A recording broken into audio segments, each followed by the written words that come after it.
मिर्जापुर का एक और सीजन खत्म हो चुका है और अब हमको अगले सीजन का बेसब्री से इंतजार है।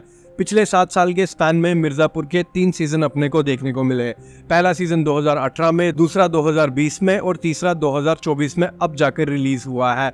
और अगले सीजन के बारे में फिलहाल कोई ऑफिशियल कंफर्मेशन नहीं है, लेकिन इसकी पॉपुलैरिटी, कंसिस्टेंट स्टोरी टेलिंग और पॉलिटिकल गेम्स की वजह से मुझे तो लगता है कि सीजन 4 को ग्रीन सिग्नल जल्दी ही मिल जाएगा। लेकिन तब तक हम लोग बस स्पेकुलेशंस और थ्योरीज ही दे सकते हैं कि सीजन 4 में क्या होगा। तो चलिए बिना कोई देरी के मिर्जापुर सीजन 4 में क्या हो सकता है डिस्कस करते हैं। तो मिर्जापुर सीजन 3 के एंड में शत्रुघ्न त्यागी का पर्दाफाश हो चुका है और अब उसका नेक्स्ट मूव क्या होगा, ये one of the major question है हमारे सामने। तो क्या शत्रुघ्न सलोनी को बचाएगा और गोलू को मार देगा?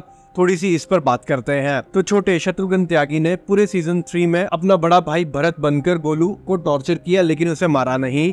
हालांकि त्यागियों का मेन जॉब यही थी कि किसी न किसी तरीके से गोलू मरनी चाहिए, क्योंकि वही रीजन थी जिस वजह से त्यागियों का एक बेटा मर गया। लेकिन शत्रुघ्न उसे मारता कैसे? वो तो उसे प्यार करता था और काइंड ऑफ उसे सबक भी सिखाना चाहता था, क्योंकि उसने उसका यूज एंड थ्रो किया था। तो छोटे के गोलू को लेकर अलग ही प्लान्स थे और उसे ना मारकर वो उसका लेवरेज रखकर मिर्जापुर को अपने अंडर करना चाहता था। मुझे यही लगता है कि यही रीजन हुआ होगा कि शत्रुघ्न त्यागी ने गोलू को नहीं मारा और एंड तक उसने उसे स्कूल के रूम में बंदी बनाकर रखा। लेकिन एंड में छोटे का ये प्लान भी चौपट हो गया और गोलू के साथ साथ उसकी फैमिली मेंबर्स सलोनी और गीता त्यागी को भी पता चल गया कि शत्रुघ्न भरत बनकर सबको बेवकूफ बना रहा था। गीता त्यागी छोटे और बड़े त्यागी की माँ दत्ता त्यागी को सच बताएगी या नहीं, ये अभी क्लियर नहीं है, बट ये तो डेफिनेट है कि दत्ता त्यागी को इस बात का नेक्स्ट सीजन में पता चल ही जाएगा। गोलू शत्रुघ्न की हिरासत से भाग रही थी, तब उसने सलोनी को चोट पहुंचा दी और वहां से भागकर मिर्जापुर पहुंच गई और शत्रुघ्न सलोनी को बचाने चला गया। मेरे हिसाब से सलोनी बच जाएगी और शत्रुघ्न उसे हॉस्पिटल ले जाएगा, जिस वजह से शायद सलोनी शत्रुघ्न को माफ भी कर देगी, क्योंकि हमने देखा कि इस सीजन में वो अपनी भाभी को बेटर ट्रीट कर रहा है अपने भाई से।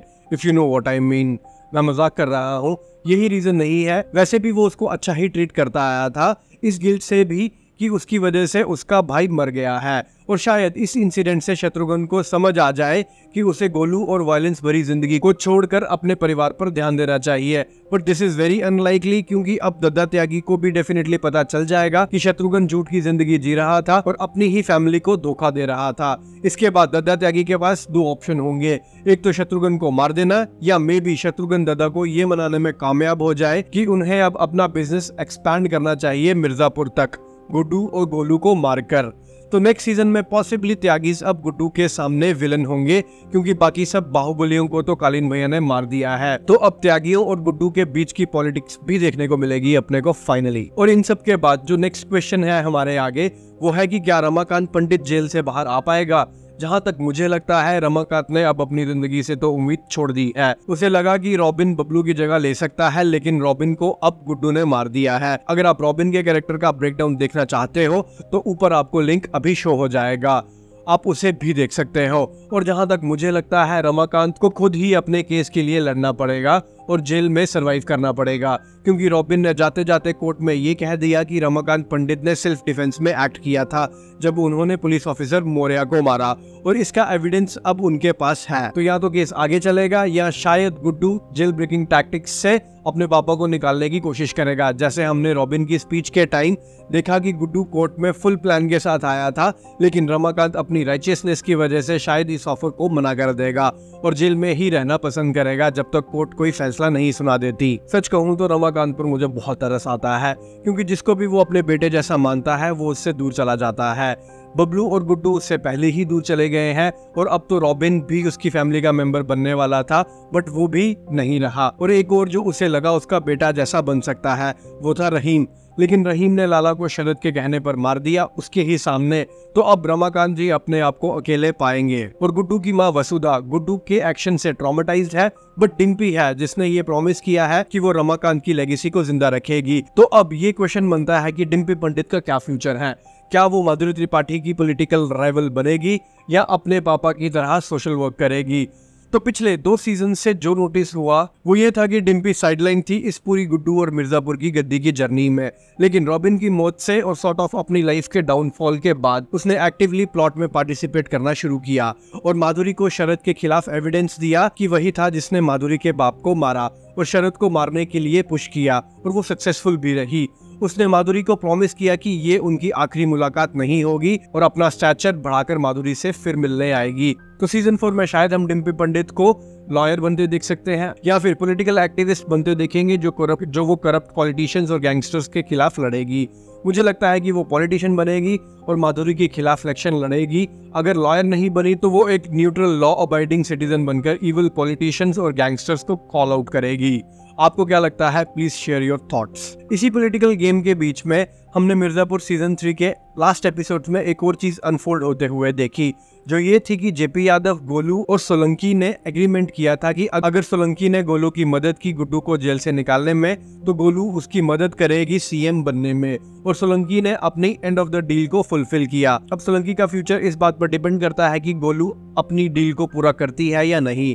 मुझे नहीं पता वो सोलंकी की मदद मिर्जापुर से इतना दूर रहकर कैसे करेगी, क्योंकि एंड में हमने गुड्डू को जेल से बाहर और बोट के ऊपर देखा। प्रोबेबली वो लोग मिर्जापुर से बाहर जा रहे हैं, क्योंकि इस टाइम पर गुड्डू ने जेल ब्रेक करी है तो उसे वापस जेल में डालने की सारी कोशिश करेगी यूपी पुलिस। और इवन अब कालीन भैया भी वापस मिर्जापुर आ गए हैं और जो लोग गुड्डू और गोलू के लॉयल थे शायद वो कालीन भैया के साथ भी मिल जाएंगे। कालीन भैया माधुरी को पॉलिटिकल हार्म से बचाएंगे क्योंकि इन दोनों के बीच में एक डील हुई है यूपी को क्राइम फ्री रखने में।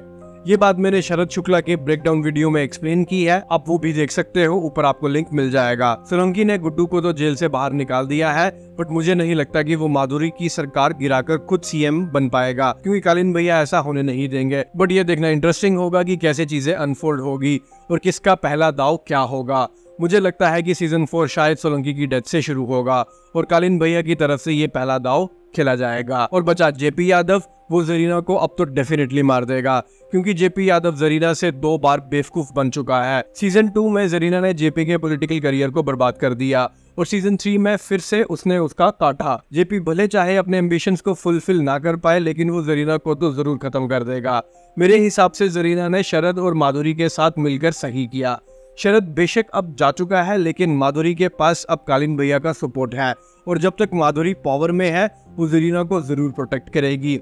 लेकिन अगर माधुरी को लगा कि वो अभी भी डांस वीडियोस में ज्यादा इंटरेस्टेड है तो वो जरीना से अपना कनेक्शन भी तोड़ सकती है, जिसका जेपी यादव मौका उठाकर रिवेंज लेगा। एक और इम्पोर्टेंट कैरेक्टर को हमने देखा इस सीजन में, वो है बेग। गुड्डू जिससे डील करने नेपाल गया। बेशक बेग का रोल इस सीजन में छोटा था, लेकिन लगता है सीजन 4 में वो गुड्डू और गोलू की जर्नी में इंस्ट्रूमेंटल होगा, क्योंकि वो गुड्डू की ऑब्जर्वेशन स्किल्स देखकर और काम करने के तरीके से इम्प्रेस था और उसने गुड्डू और गोलू को उत्तर प्रदेश से निकालने के लिए बोट भी भेजी थी।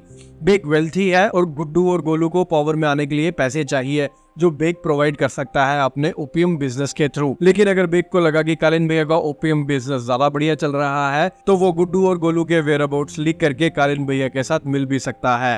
And now the final question, क्या कालीन भैया फिर से मिर्जापुर का किंग बनेंगे? तो कालीन भैया ने सीजन 3 को एक पावरफुल मूव के साथ खत्म किया। उन्होंने अपने सभी एलीज और कंपटीशन को एलिमिनेट कर दिया, वो भी एक ही झटके में। अब वो मिर्जापुर और उत्तर प्रदेश के ऑल एंड ऑल बन चुके हैं, लेकिन उनके एक्शंस माधुरी के साथ उनके रिलेशनशिप पर डिपेंड करते हैं। अगर माधुरी को लगता है कि कालीन भैया को उत्तर प्रदेश की हर सिटी क्राइम फ्री बनानी चाहिए और पॉलिटिकल कैंपेनिंग करनी चाहिए तो वो वही करेंगे, या अगर माधुरी को लगता है कि उन्हें मिर्जापुर तक रिस्ट्रिक्ट रहना चाहिए तो वो मे भी वही करेंगे और अपनी फैमिली के साथ ज्यादा टाइम स्पेंड करेंगे। और छोटे त्रिपाठी के लिए भी शायद उन्होंने कुछ सोच रखा हो। गुड्डू अभी भी अपने थ्रोन को वापस लेने की प्लानिंग कर रहा है और इसको टैकल करने के लिए कालीन भैया को नए एलिस बनाने पड़ेंगे ताकि वो माधुरी और गुड्डू से पावरफुल बन सके, वरना उनका मिर्जापुर वापस आना ज्यादा सक्सेसफुल नहीं होने वाला है। क्योंकि एंड क्रेडिट्स में हमने मकबूल की भी एंट्री देखी, वो भी बीना के कहने पर। तो अगर मकबूल ने बीना की मदद की तो मिर्जापुर के नेक्स्ट सीजन के डायनामिक्स बदल सकते हैं। और कालीन भैया को अभी ये भी पता चलना बाकी है कि वो बीना के बेबी के फादर नहीं है, तो इसका मतलब ये हुआ कि कालीन भैया मिर्जापुर के आखिरी त्रिपाठी हैं।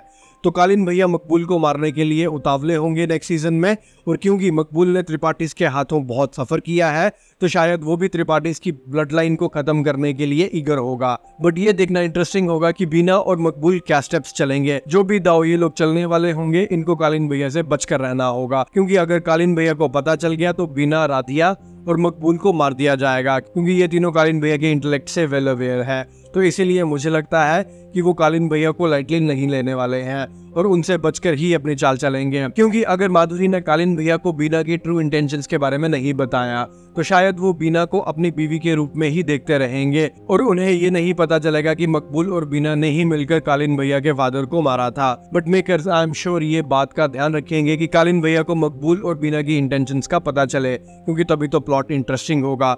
तो ये सब थी मेरी थ्योरीज मिर्जापुर सीजन 4 के बारे में। आपके क्या एक्सपेक्टेशंस हैं अगले सीजन से, कमेंट सेक्शन में जरूर बताओ। And thanks for watching this video. अगर आपको वीडियो अच्छी लगी है डू सब्सक्राइब दिस चैनल।